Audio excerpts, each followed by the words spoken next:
Mm.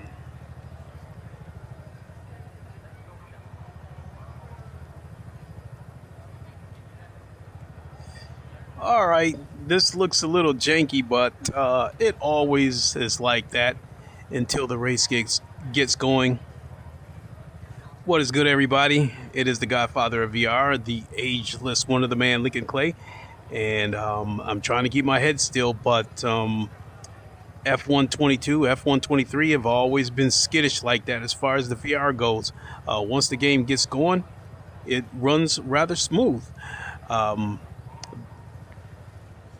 so yeah, we're checking out F123.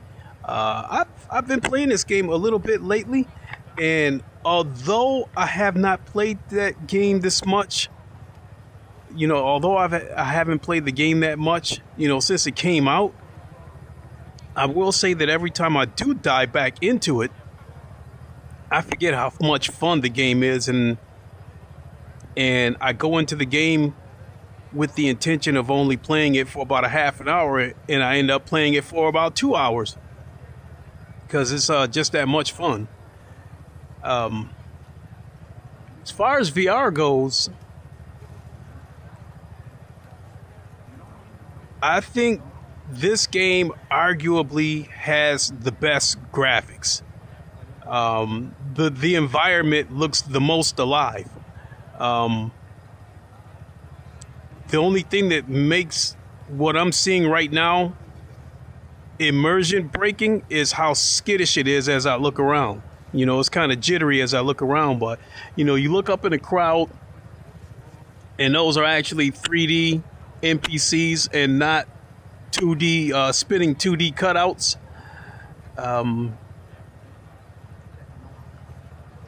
Really good graphics.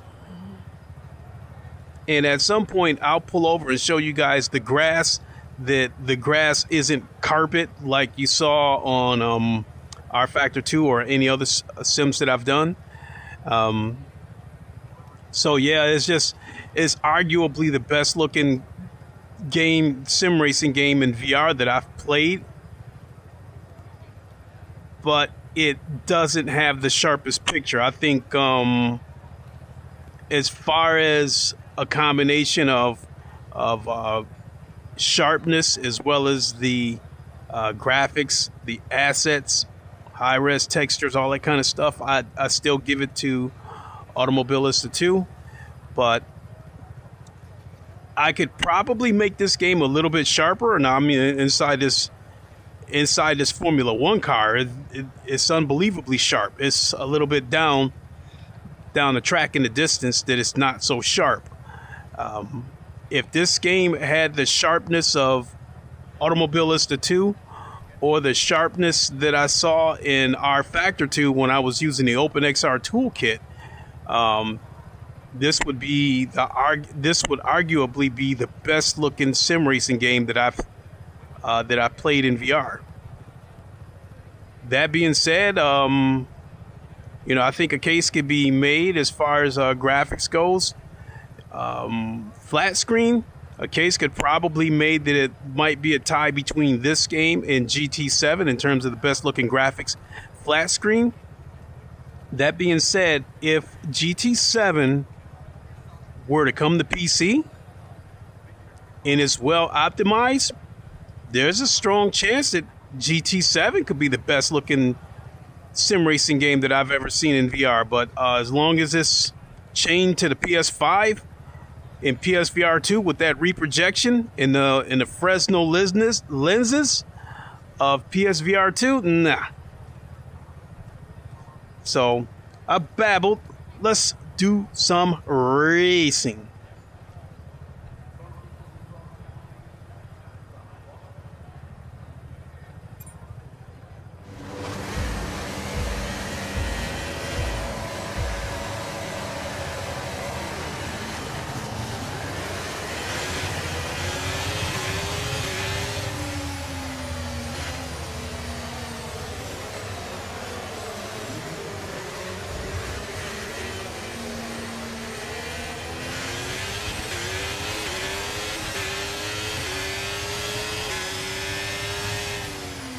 Oh.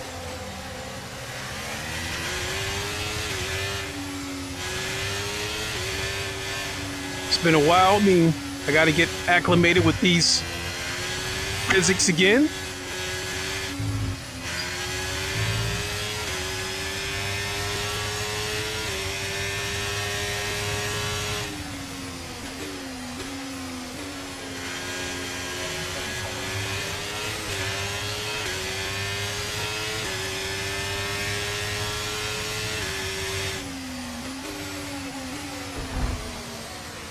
Come on, dude.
Oh, caught the rumble strip.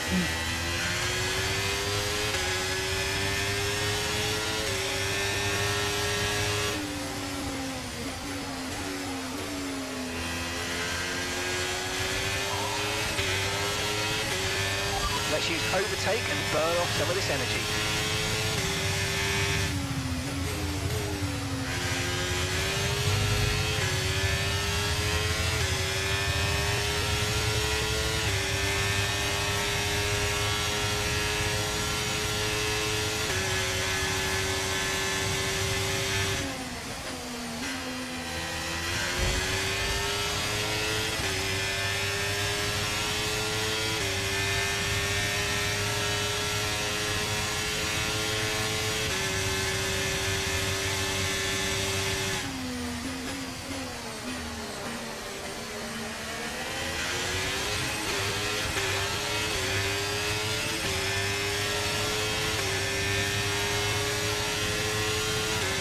Now use DRS now available.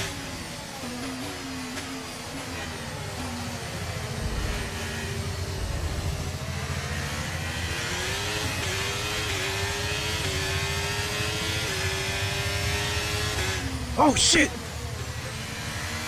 I was trying to look at the standings.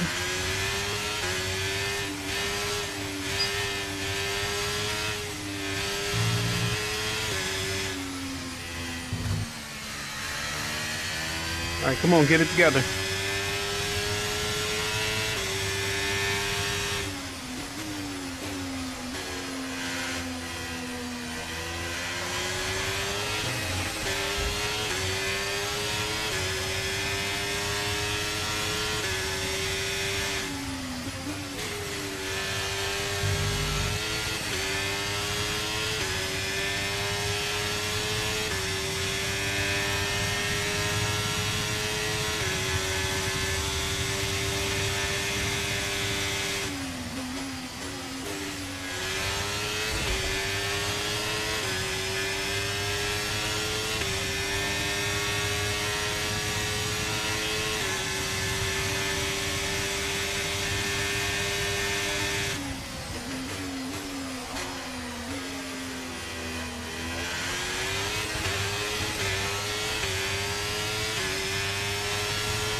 Coming up behind one of the Alfa Romeos. Gap to your teammate ahead is 0.5 seconds.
Okay, mate, this is the final lap of the race. Final lap.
Hey, that was fun. Okay, pick up rubber and bring it home. We'll do better next race.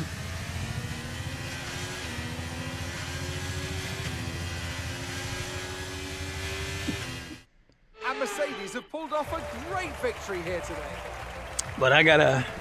Anthony Davidson, how do you think they were able to set themselves apart today? I really feel the track layout combined with the track temperatures we saw today suited their car. These cars come alive when the tyres are just at the right temperature, and the driver did a great job managing that as well. They just look so comfortable out there. It's like anything, it always looks so easy when it all just clicks. After an excellent All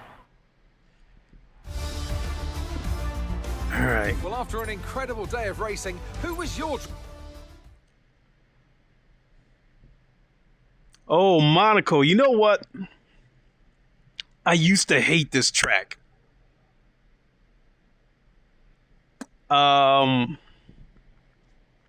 This is one of those tracks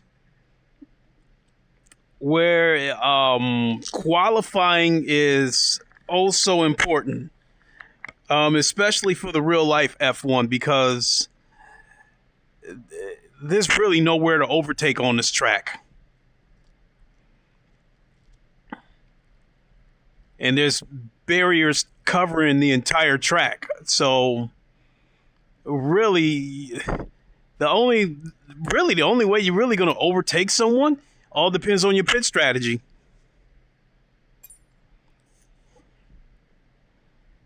But I haven't ran this track in quite a while, so I don't expect to do that well.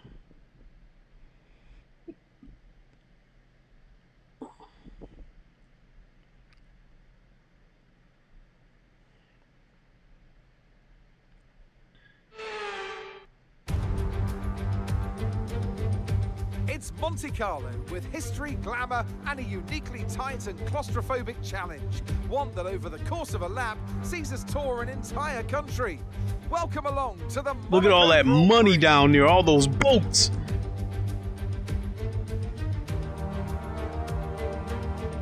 We're on the French Riviera once more this weekend. Super yachts down there. Long Circuit de Monaco. The cars will climb around 40 meters up the hill, past the casino, and then descend towards the harbor through Sector 2. It's a very short run from pole position. Dude down there with millions, billions of dollars.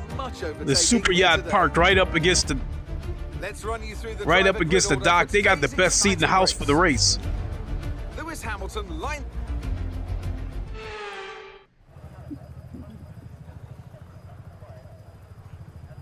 All right, let's go.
Oops.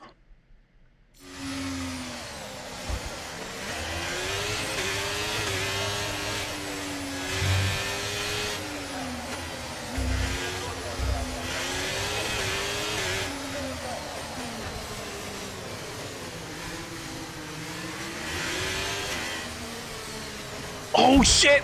There's a new strategy available on the MFD. I just busted the whole. A time penalty. It will go against our finishing time at the end of the race. Get your head down and let's get it done. Vehicle condition. Confirmed. Vehicle condition. Okay, you have a lot of front wing damage. Box for a new one. Tyre condition still looking good. I don't feel like redoing this race, so we'll just retire from this one and go on to the next one. It was running skittish anyway, and it wasn't going to start running better until everything started to spread out.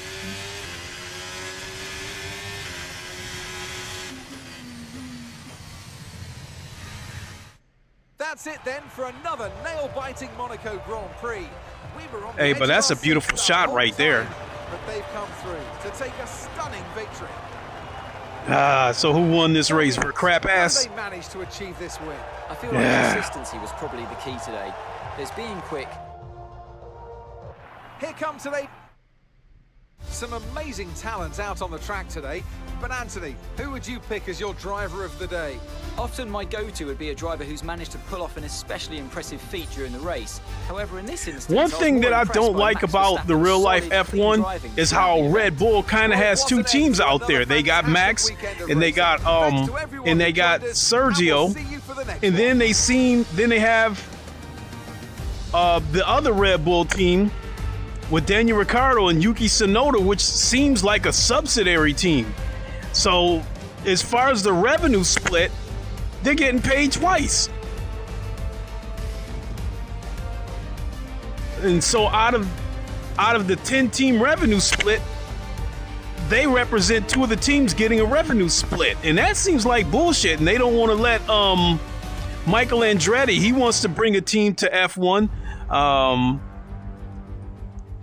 through Cadillac. And I think they were, I don't know if it was going to be like a Cadillac team or if Cadillac was just going to be the engine supplier. I don't know. But they're working on it. And the FIA said, we're okay with you joining, but it's got to be put to a vote. And the owners are like, no, they're voting against him coming in. And they've made every excuse under the sun. But what it boils down to is I guess they just don't want to. They don't want to give up the little sliver of the revenue split that they're getting. So I think that's fucked up that you have, I believe Red Bull, Mercedes, and Ferrari all have sister teams, what seem like subsidiary teams. So I think all three of those manufacturers are getting a revenue split twice. So, I mean, how much revenue will they lose letting another one in there? And then there was rumors about I think Alfa Romeo either like selling their team or outright bowing out of F1. So Michael Andretti's trying to make a case of, well, let us come in as a replacement team. Let us replace, Alfa Romeo, I believe. If my facts are straight, and the owners are still like, no. So that's really some bullshit.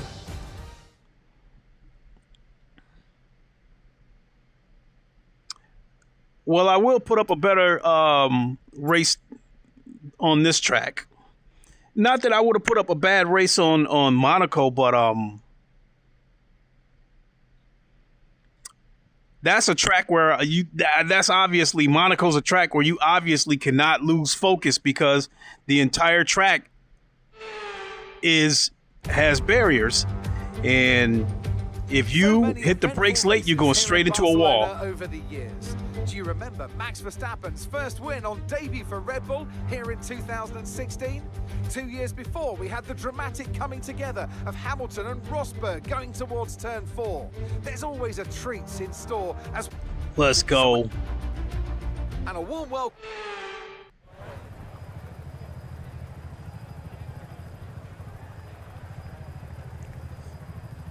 Let's go.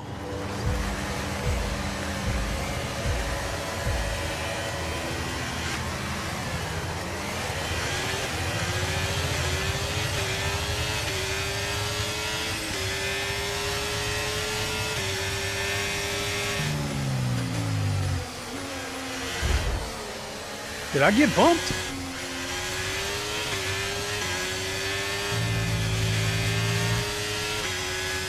Rodney Wheeler said, "Have this game but never loaded it up." This game is really a lot of fun. This is one of those games where the biggest reason why I didn't play it that much is because I was so stuck on ACC.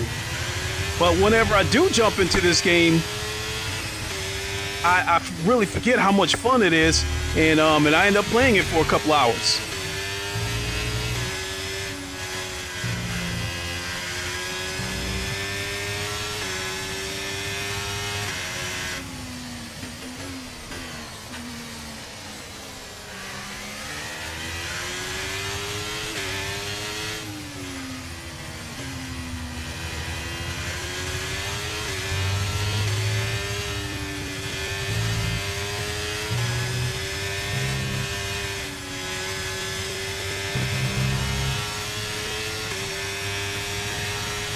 Gonna burn up this battery trying to catch them, but oh well.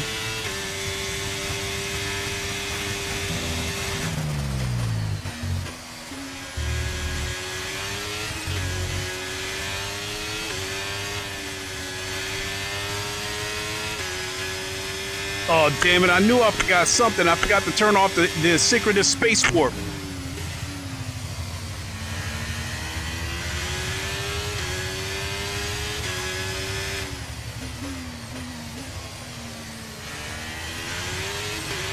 Use your overtake button more. It's time to utilise some of this energy. Come on.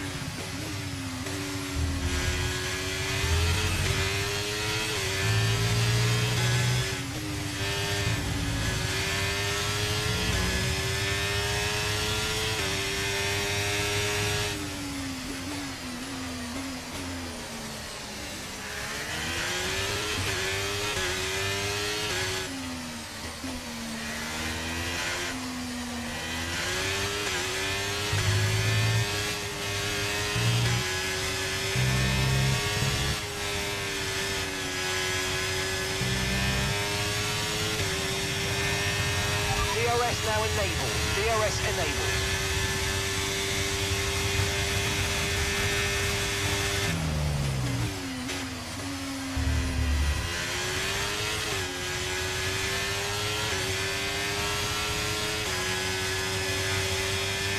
Great Tantrum said, "Is this game taxing to your PC?"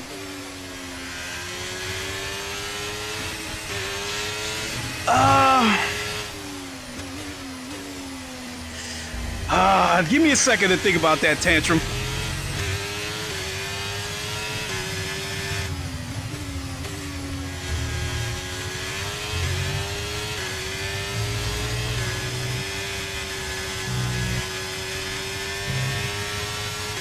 As far as flat screen goes, no, I don't think it's that taxing. As far as VR goes, how taxing it is, all depends on how good you want it to look.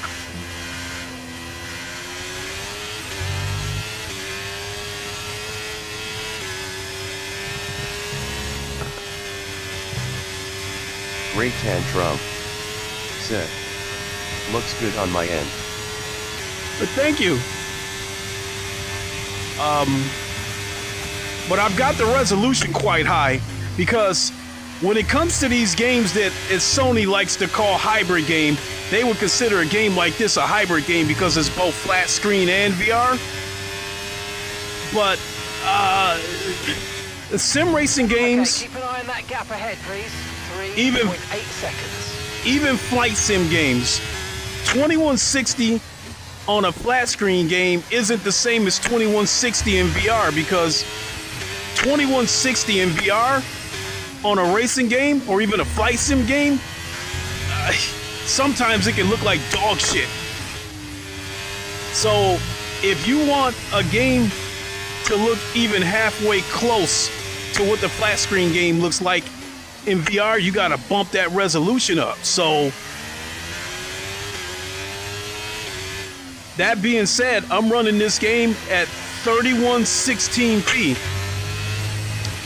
I could go higher with the resolution, you know, by super sampling, but the higher you take the resolution up, the more it's going to tax the PC.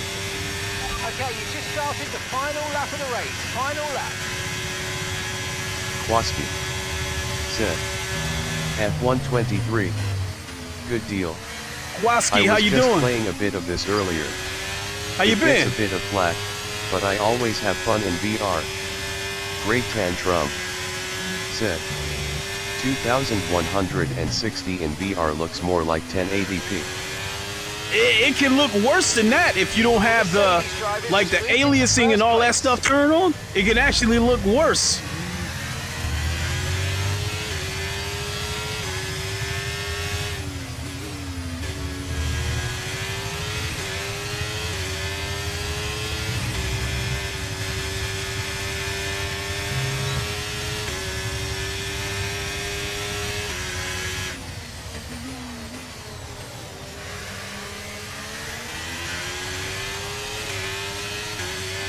Kwaski said, doing well, brother. Good to hear.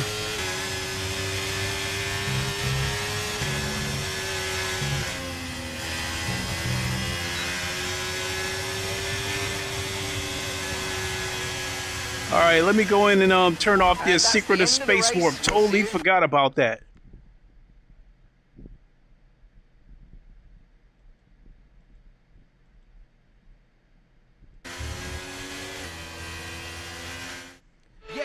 Historic win under their belt. So yeah, Tantrum, a prime example. 2160 on ACC, if you're playing the game flat screen, looks incredible. Even on a mid-range PC. But then you put on a VR headset, that same 2160p looks like absolute dog shit. And that's one of the things that started me down this rabbit hole of building a $4,000 PC to make that game look halfway decent.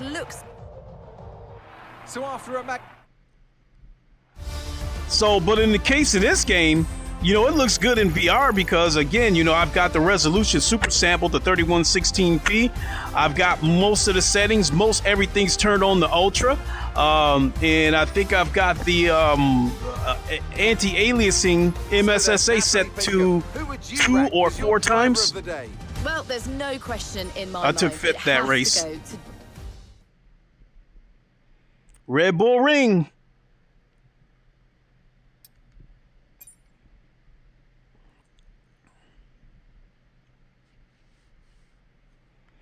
Let's see how this runs now that I turned off the asynchronous space warp. And the other thing is that if I was able to use the, for whatever reason, the OpenXR toolkit does not seem to work with this game. If it did, I would have a sharper picture and it would run even better.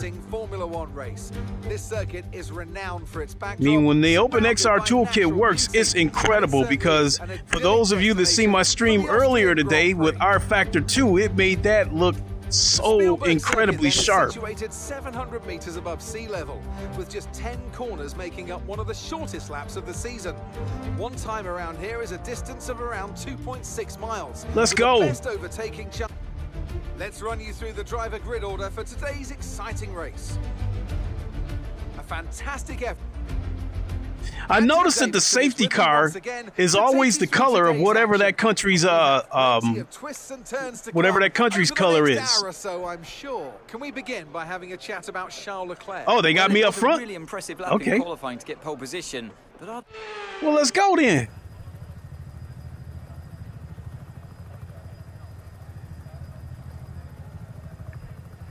Let's go.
Great Tantrum said, how does it look without the ASW?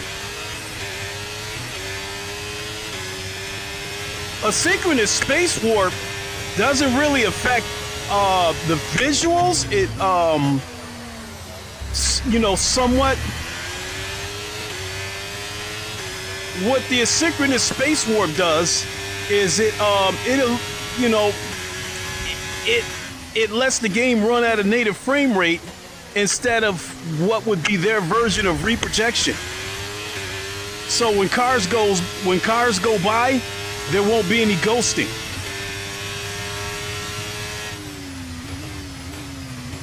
So yeah, the asynchronous space warp is basically Oculus Meta. It's their form of reprojection, which isn't bad, because it isn't near as bad as the reprojection on PSVR 2.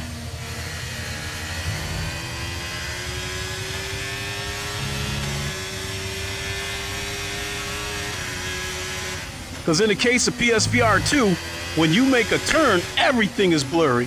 Whereas with the asynchronous space warp, everything is still clear. Where it shows up is when you get close to a car, you might see a slight ghost trail behind that car.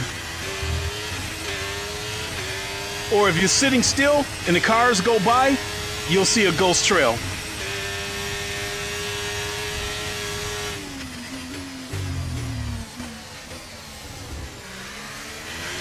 Let's use overtake and burn off some of this energy.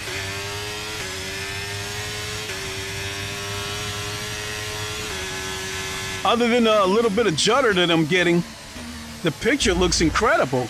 So, but the judder that I'm getting, I think what I forgot to do was deactivate the asynchronous space warp before I fired this game up.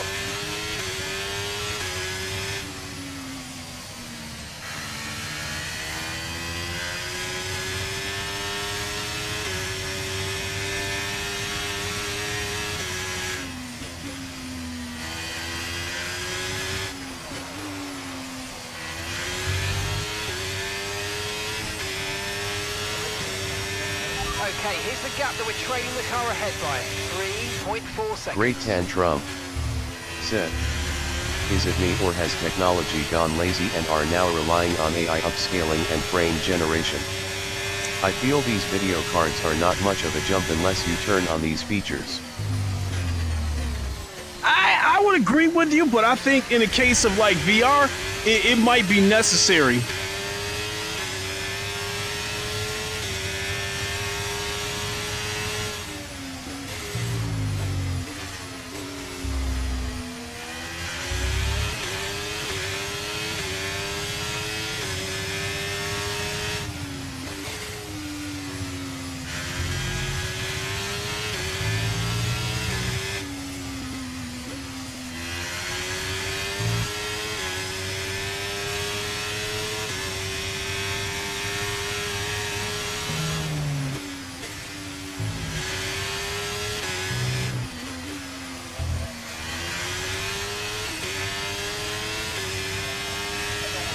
Great Tantrum This is your final lap. said, Final lap of the race. yeah, VR is still very demanding. Yes.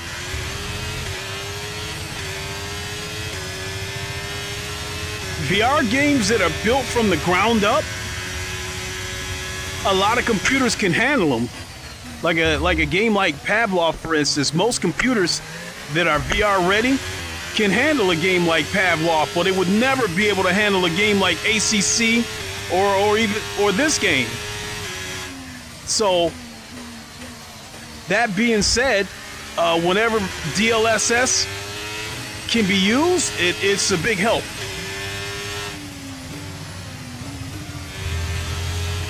Great Tantrum said, most cards though only have the minimal video memory. Thus you need to turn on the AI stuff. Yeah.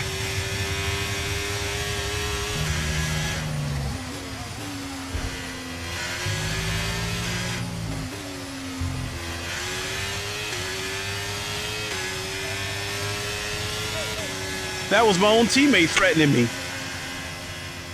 All right, Right, race over. Take care of the car on the way in.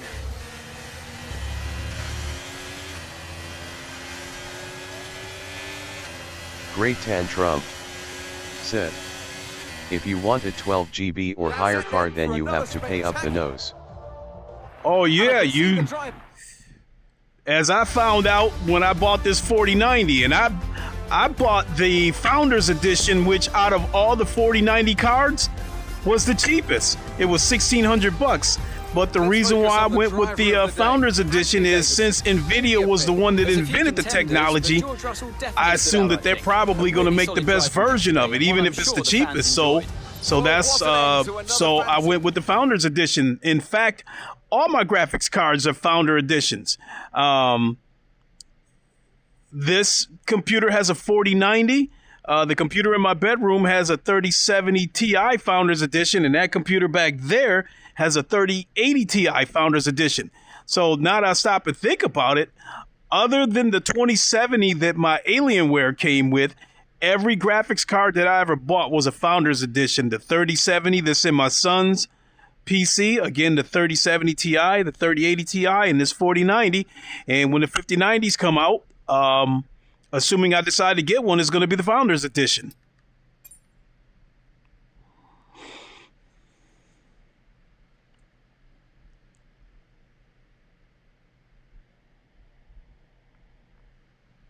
Hurry up and load. Tantrum, isn't it late over there in the UK? Shouldn't you be asleep? I mean, I appreciate you being here. This ground here is rich with history. A former airfield that served in the Second World War and now hosts one of the oldest and most iconic races in motorsport. It's the Formula One British Grand Prix.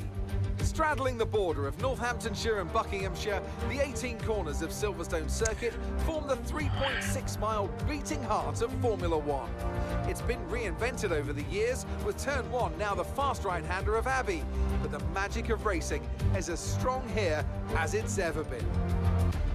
So with the race not far away from starting, here's...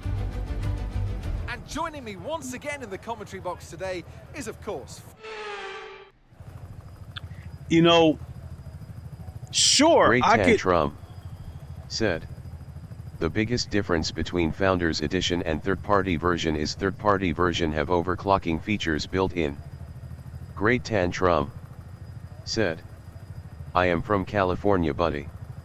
Great Tantrum said, USA. Maybe it's possible I've seen you use the word mate before. I don't know. But I swear I thought you were in the UK. You're over in California, so you're 3 hours behind me in Michigan. So it is 10:18 here, which would make it 7:18 over in Cali.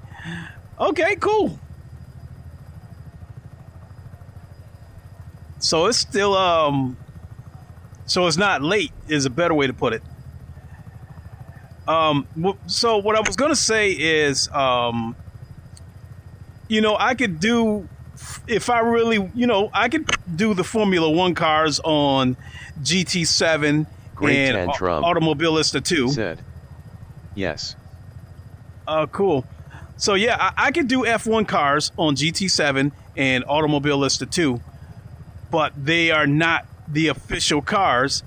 So this makes it more immersive, being that I'm driving the official cars. With this being the official game of F1, the presentation of this game is spot on. They do a tremendous job with the actual commentators, the actual F1 theme music, of making me feel like I'm competing in a race that's being televised on Sky Sports. You know, I hear that music, I get in the mood, I get charged up, and then when the race starts, the voice commands with the engineer is just all spot on. It just when Ham and I used to do the co-op career, that was so fun, with me and him communicating with each other, but yet we're still communicating with the engineer through voice commands. it made me feel like I was in a real F1 race, and we were planning out our strategies. We were trying to decide who was going to go in first as far as the pits, so we don't double stack. You know, it was a lot of fun. And so I've been, you know, there's been some negative things coming out about F1 24, saying that it's damn near unplayable.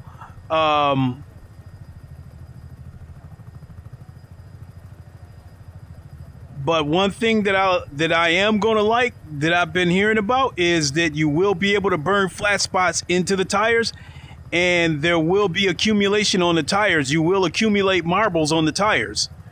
So, so whatever other problems the game has, I hope they get it worked out.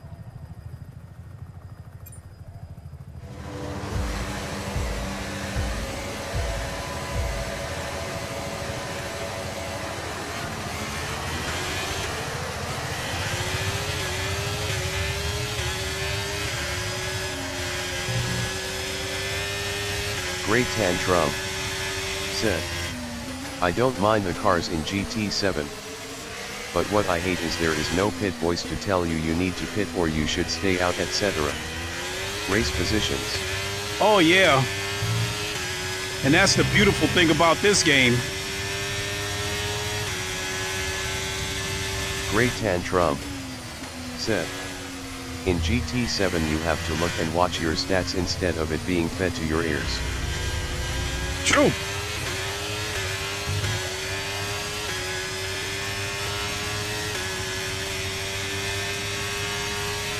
And then right there, I just pulled up that map of the car, so I keep an eye on wing and all that kind of stuff.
Right, we need to get past here. Use overtake, use overtake.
Russell has just put up the fastest lap of the race so far.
Okay, so we're leading our teammate by 3.7 seconds.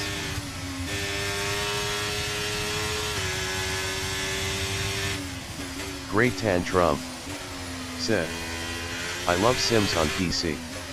I can use Crew Chief, which is very helpful. Absolutely.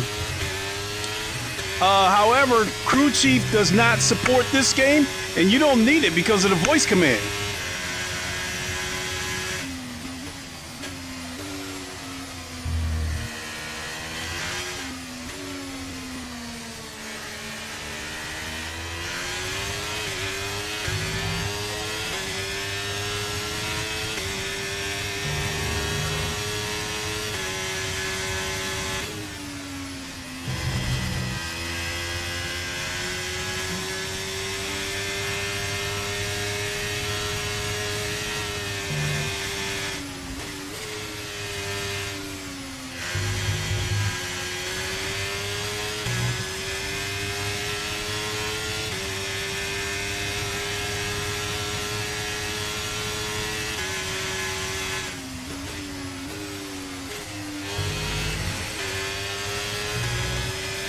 Damn, he's on my ass. They can still use.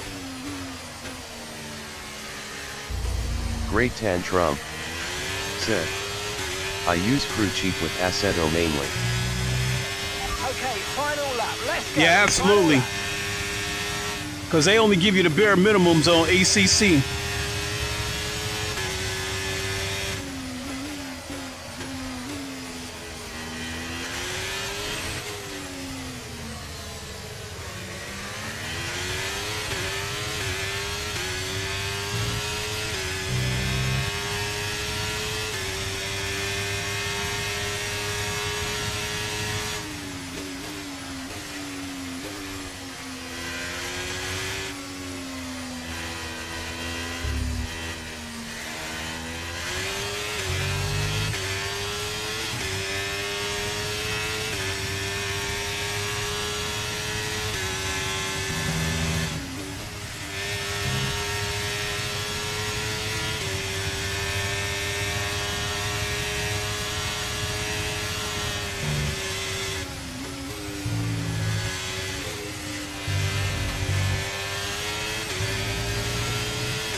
Holy shit!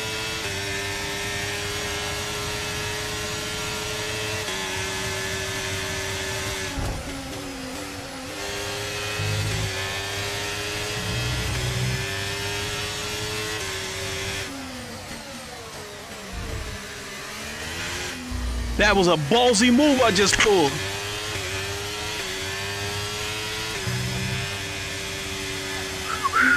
That was a ballsy move. Oh, superb driving. That is the race win, my friend. Well done. I just did the one thing that I despised. I accidentally did a dive bomb, but it worked. Here we are then, a fantastic British Grand Prix, and what a performance it was from our race winners today. The Greybeard Gamer Talk to me, Ant. said, What was it that set them apart from the competition today? I feel like consistency. What's up? What's up, Greybeard? What's going on, my guy? Quick, and then there's being quick lap Here, after I didn't lap quite after lap. catch your comment. Let me see what you said here. Oh yeah, oh wee. Let's go. Looking Let's at the podium, go. You can see that red suit familiar to fans across the The globe. Greybeard Gamer A world-class win. said, nice move. Thank you, thank you. That was risky. That was, and I hate dive bombers. I did not mean to dive bomb. I was just trying to stay close to him and try to use what little overtake I had left to try to get him on the last turn. Who would you Said, say is a contender that for car driver wanted of the first. day? Charles Leclerc He showed must had exactly how to somebody manage back there yourself out shoving on the track tons of today. coal in that It was almost engine. flawless out there. LOL. Incredible stuff. Well, what an end to And I another had the fastest fantastic lap, weekend of too. racing. Thanks to everyone who joined us, and we'll see you for the next one. Let's go. Let's go. Oh, Spa. I just hope it's not raining at this damn shit. Okay, cool, cool, cool. We got sunshine. This is another track where I'm hoping to pull off the win because I know this track so well.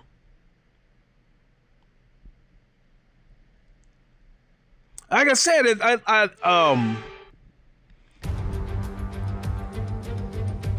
don't play this game that much, but whenever I do jump in, I have so much fun that I kind of lose track of time. The reputation of Spa-Francorchamps speaks for itself. This, ladies and gentlemen, is the Belgian Grand Prix. So here we are once again, ready to go racing. I even watch a lot of people stream F1. I watch some of those esports guys. Like I do watch Jarno Opmeer. Speaking of which, one of the most exciting circuits on the calendar. let's get to the starting grid. Speaking of which, I have been watching the esports Formula One Championship. Well, at least I watched it Thursday and Friday. Thursday, Thomas Ronhar, I think he bumped somebody and he caught front wing damage, and basically his car was losing time, and he was trying so hard that he ended up catching a 3-second penalty. At the end of the race, he had his shirt pulled up over his face. So my thinking was that, okay, the dude is embarrassed, you know, especially with him being the center of controversy a couple of years ago where it was alleged that he was cheating, that he probably had grip packs on his computer. There was another guy that got caught red-handed with grip packs on his computer, and he claimed that he was beta testing for EA, and EA, like, didn't really say anything. But coming back to the esports F1 Championship the next day, Nicholas Longate for Ferrari, him and his teammate Barry Brandmau, I think Brandmau, I think is his name. They qualified 1 and 2. So naturally, the thought is that whoever gets out front, the other person is going to slow the train up so the leader can get away. Well, in the case of Longate, he came into the pits with the intentions of getting medium tires, but there was some kind of malfunction with the game or something, and the game put him on intermediate tires, and I think he ended up finishing 18th. Same deal, after the race was over, he had his shirt pulled up over his head, and his whole team was consoling him, and I mean, he must have sat in that booth for like 20 minutes, and he finally took the shirt off his face, but he was still in tears. I was like, man, that's just so gut-wrenching to watch. Jarno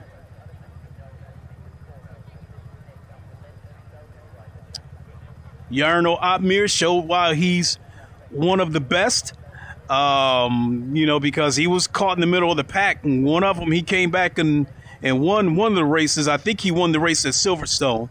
But Frederick Rasmussen,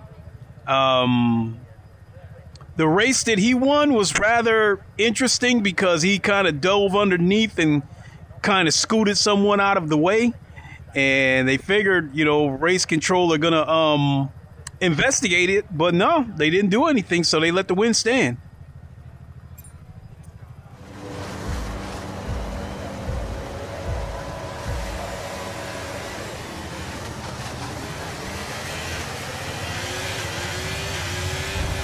Oh.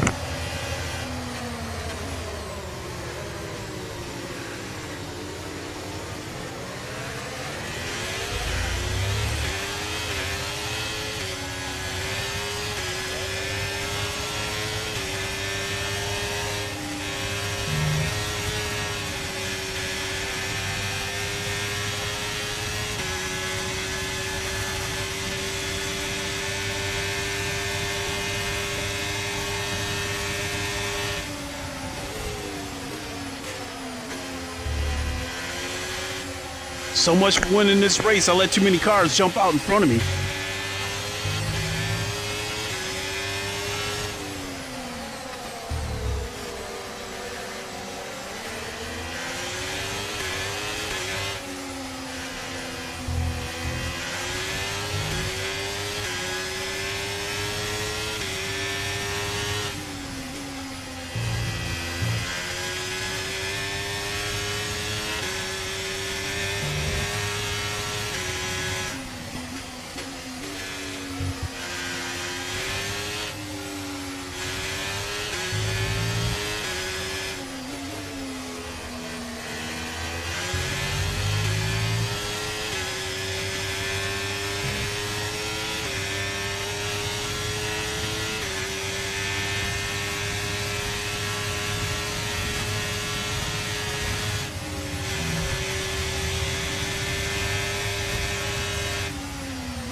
Okay, you're in the dirty air of the car in front. Let's get past them.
Great Tantrum said, "It would be cool if the Crew 2 or the Crew Motorfest had VR support." Agreed.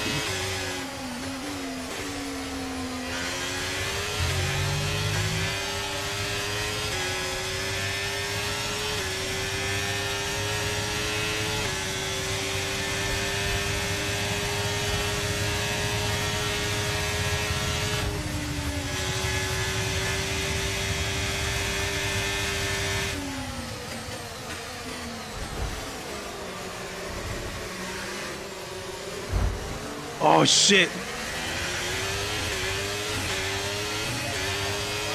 We can now use DRS. DRS now available.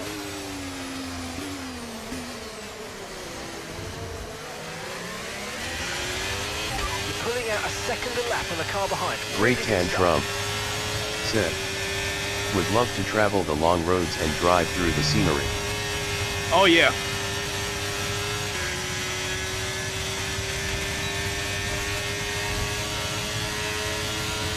Great Tantrum said, "Assetto Corsa kind of does that now with mods. Big maps." And they look pretty damn good with those pure mods.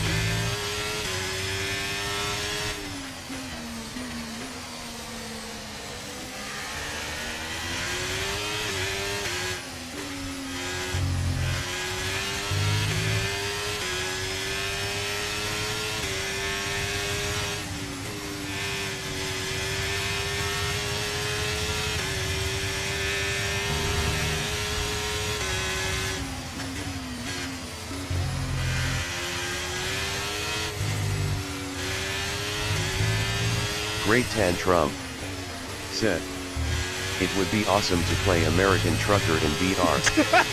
I think you can through mods.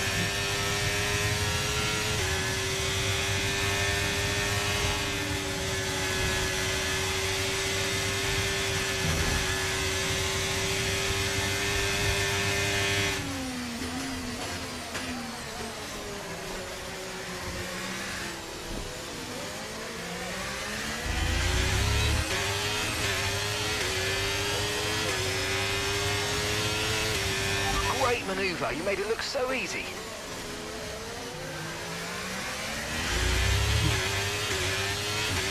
Great Tantrum said, "I think you're right."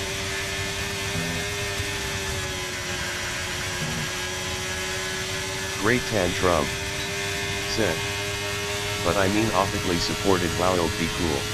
Oh yeah.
job. That was the fastest lap of the race so far.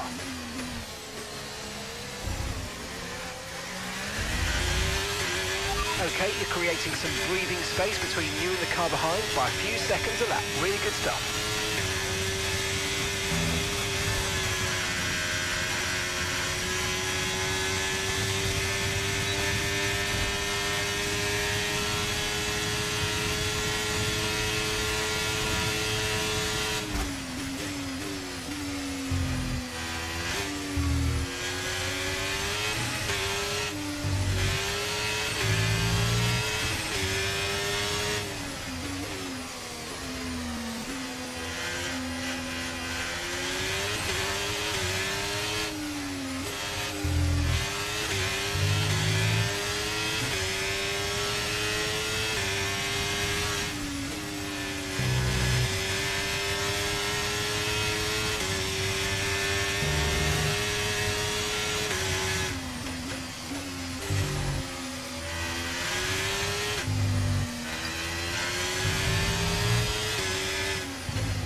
Well, I worked my way back up to 9th after that horrible start. Okay, pick up rubber and bring it home. And once again, that was fun. I can, I know people consider this game to be a syncade, but it's really, really fun to drive these Formula One cars in this game. And it makes me wonder what it's like to drive one of those things in real life.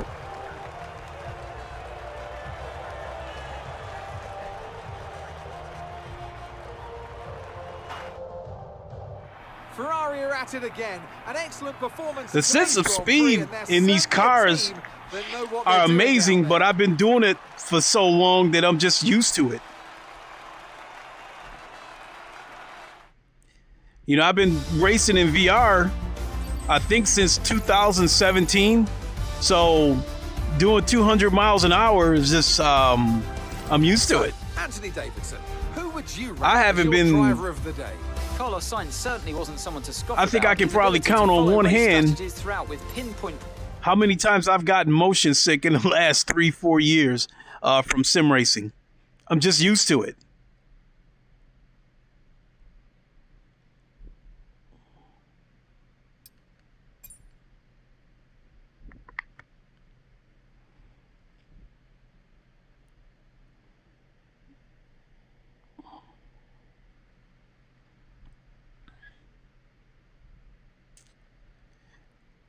Okay, we're at Zandvoort.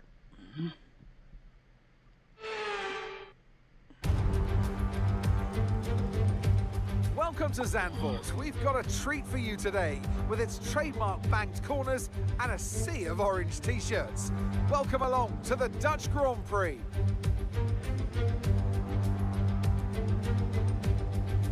Max Verstappen's homeland. Make up the 14 corners of the narrow and demanding Zandvoort circuit, with plenty of peaks and valleys over the course of the 2.6-mile lap, which will demand absolute concentration from our drivers here today.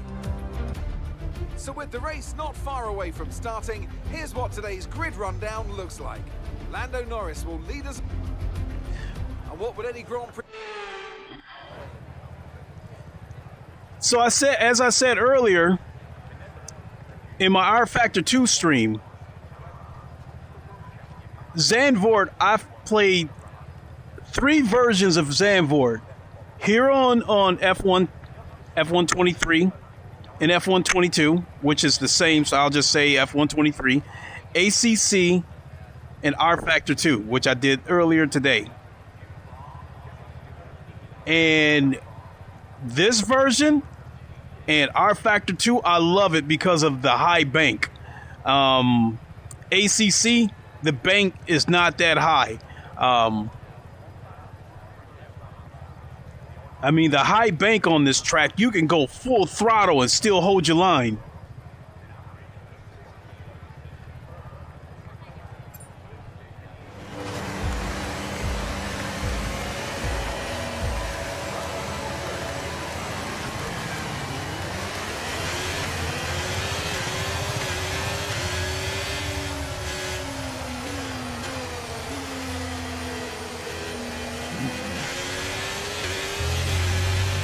Checo!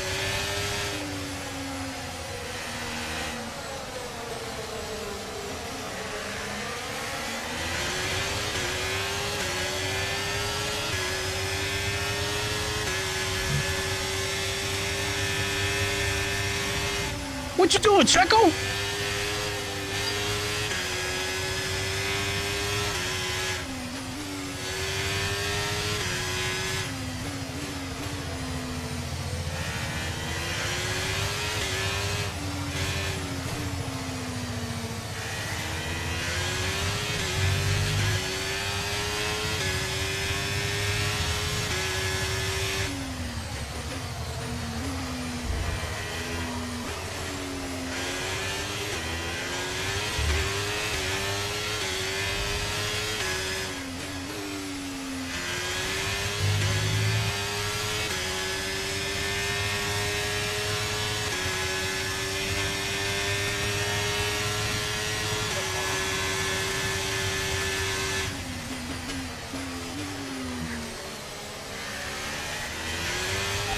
Overtake button more. It's time to utilise some of this energy. Come on.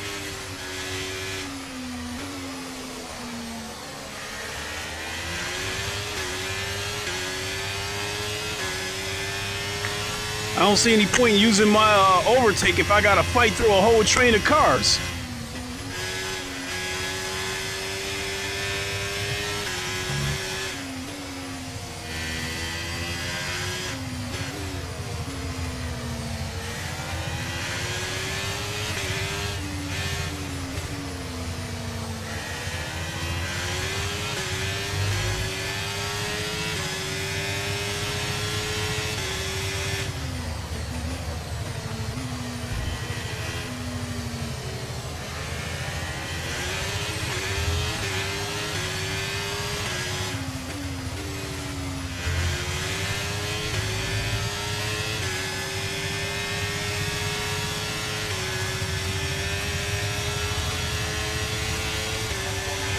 DRS now enabled. DRS enabled.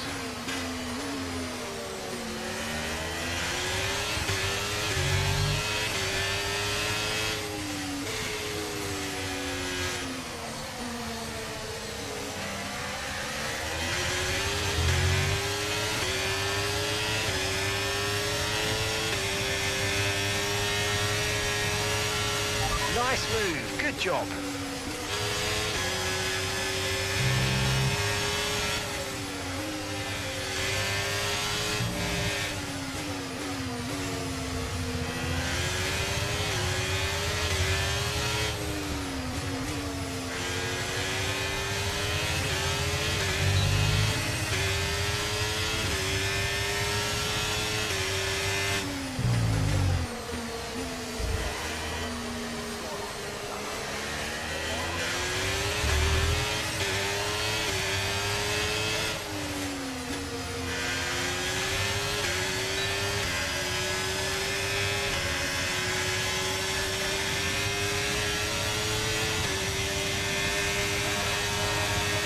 Damn, he's seen that coming.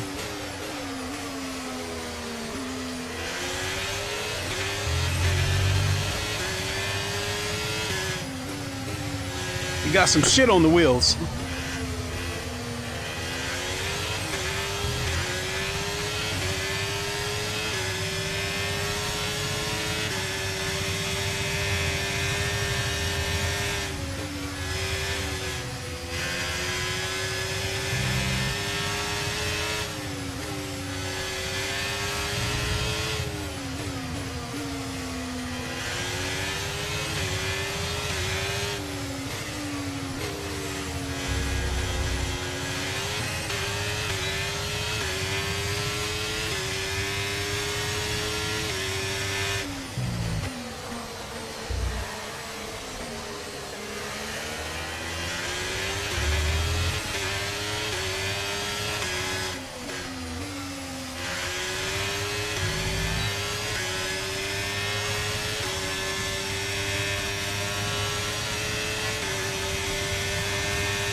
push.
All right, we took a respectable 6. Another fun race.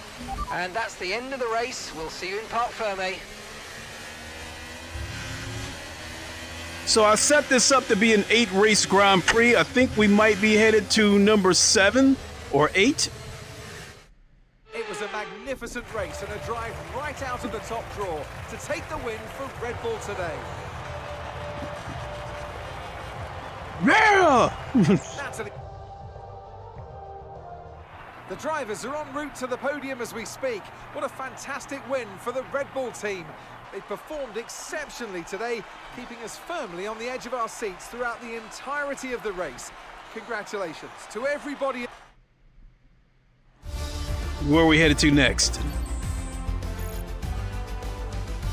Let's focus on the driver of the day, Natalie Pinkham. Come on, who do you pick? Often, my go-to would be a driver who's managed to pull off an especially impressive feat during the race.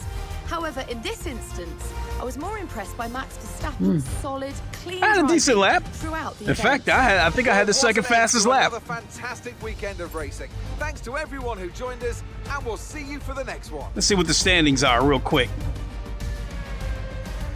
Oh, I'm in 8th place. I'm 78 points back. I can forget it.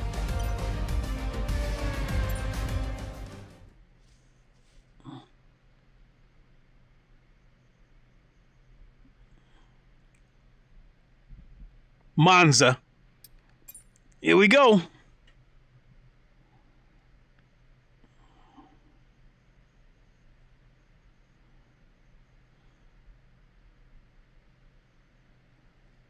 Yep, last round, 8 of 8.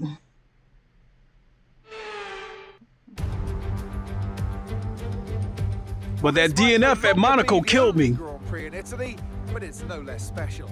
It's race day. It's Monza, the temple of speed. It's the Italian Grand Prix.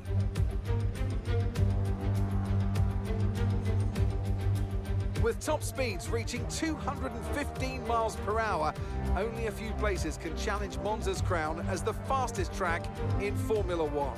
Hard braking zones going into the 3 chicanes make up the majority of the 11 corners on this 3.6-mile circuit. And just in case the slipstream wasn't enough, 2 DRS zones will help encourage some close action.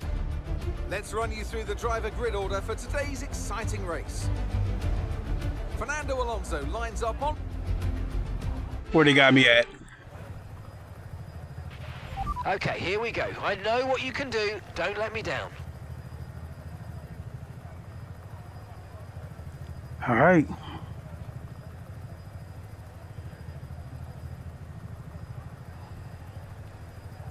Let's go.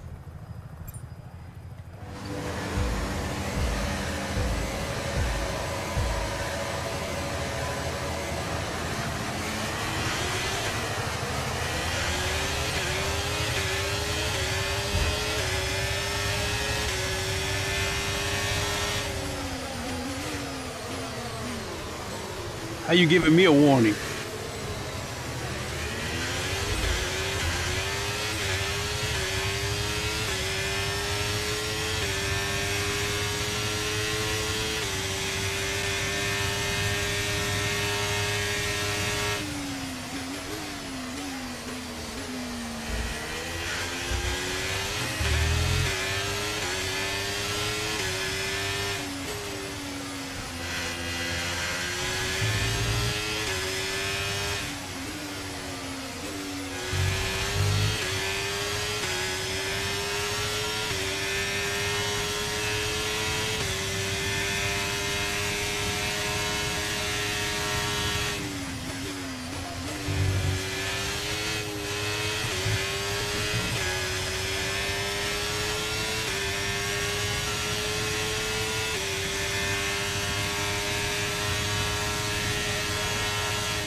Come on, teammate, don't fight me.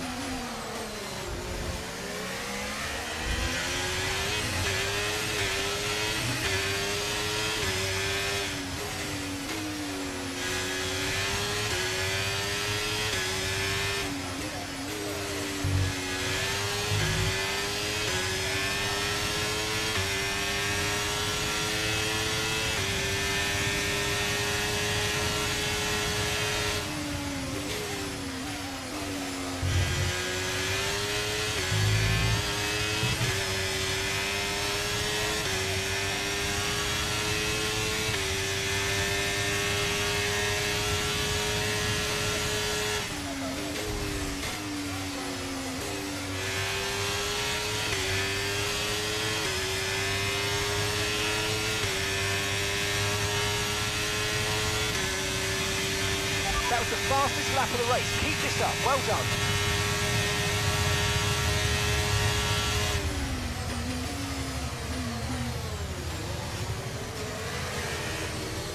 Ah, fuck.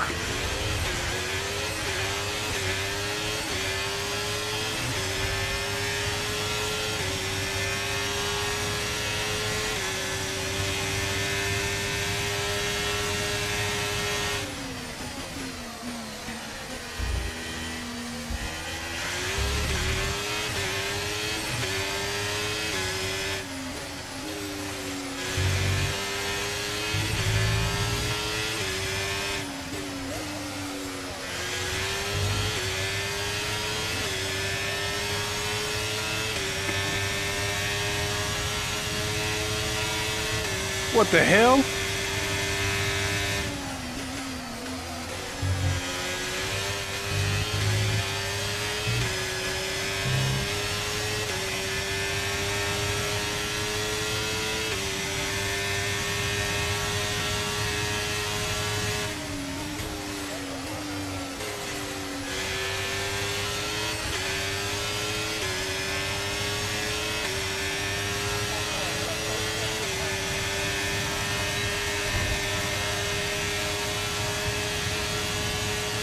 Perez has just posted the fastest lap of the race.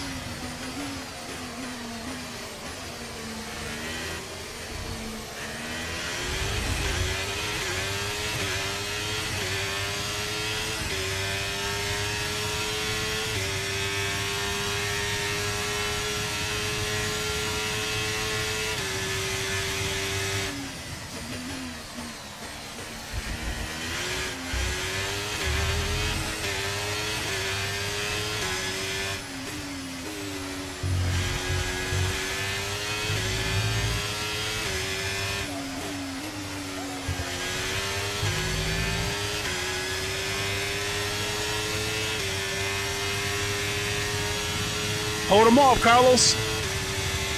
No, don't try to overtake me. Block him.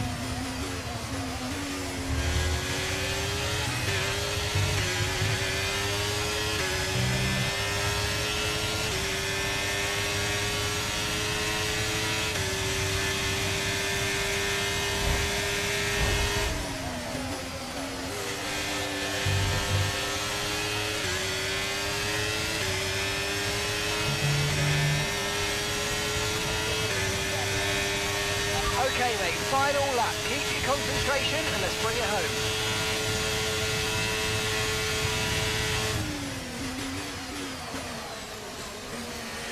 Locked up the front wheel.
My teammate tried to make a move on me. That is the race win, my friend. Well done.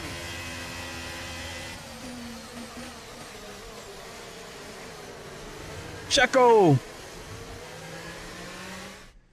That's a fantastic performance from Ferrari. It hardly looked in doubt. Well, Anthony Davidson, a resounding victory today, but what set them apart from the rest? Well, time management probably played quite a large role in the outcome of this one. As ever, it's not just about speed, it's all about maintaining that speed consistently over a stint, over a race distance. So being able to keep up the lap times while still being smooth on the controls and gentle on the tyres, that's really where the race was won today. And here we are, a team that is no stranger to the podium, taking their place on top once again. A sublime race today.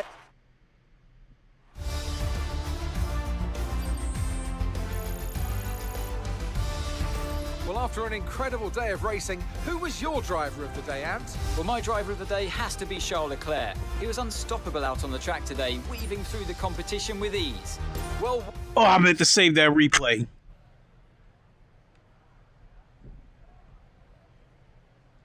Well, I finished up 6 in the points.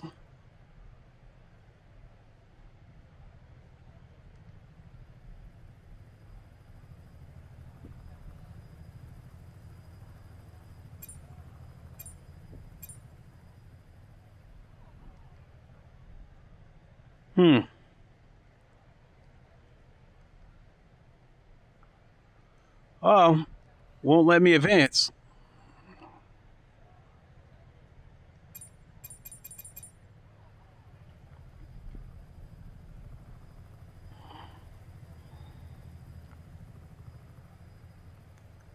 Huh.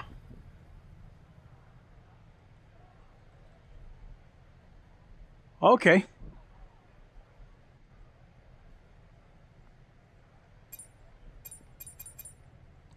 Nope, won't let me advance.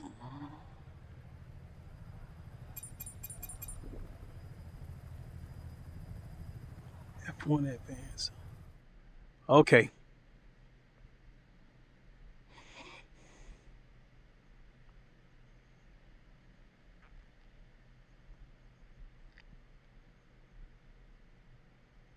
Damn it, I was going to say something that I forgot.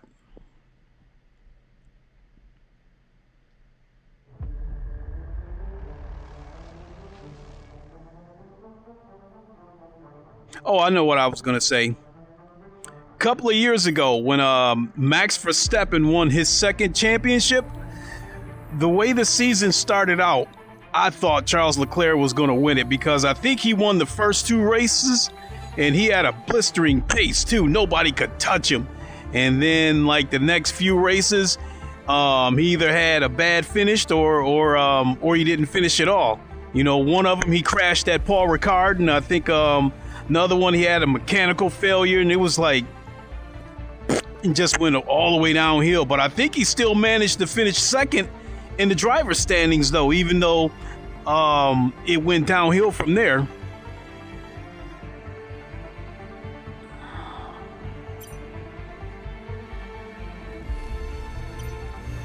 Well, I'm going to leave it there. So I've gone through all 8 races. It was very, very fun. There's some tracks that I'm just not good at. The track in China, the Singapore track, I suck at that track. I don't have much experience on the Las Vegas track. But we'll work on it.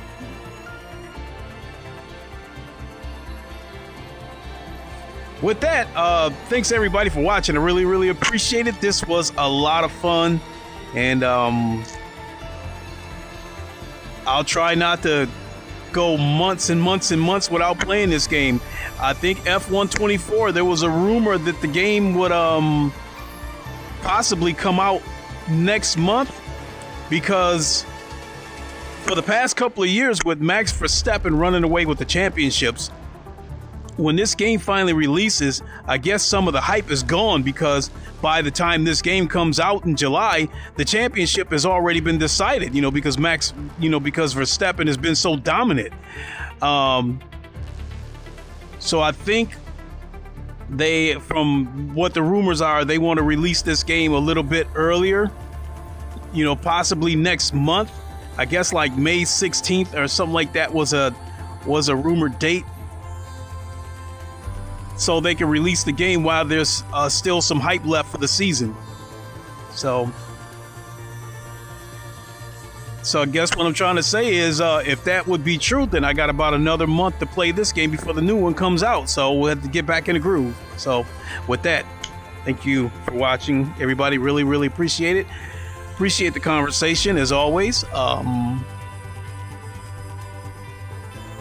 I will check tomorrow's daily race for GT7 and go from there. If it's a race that I like, then I will stream it, even though dirty racers make it a really frustrating game to play.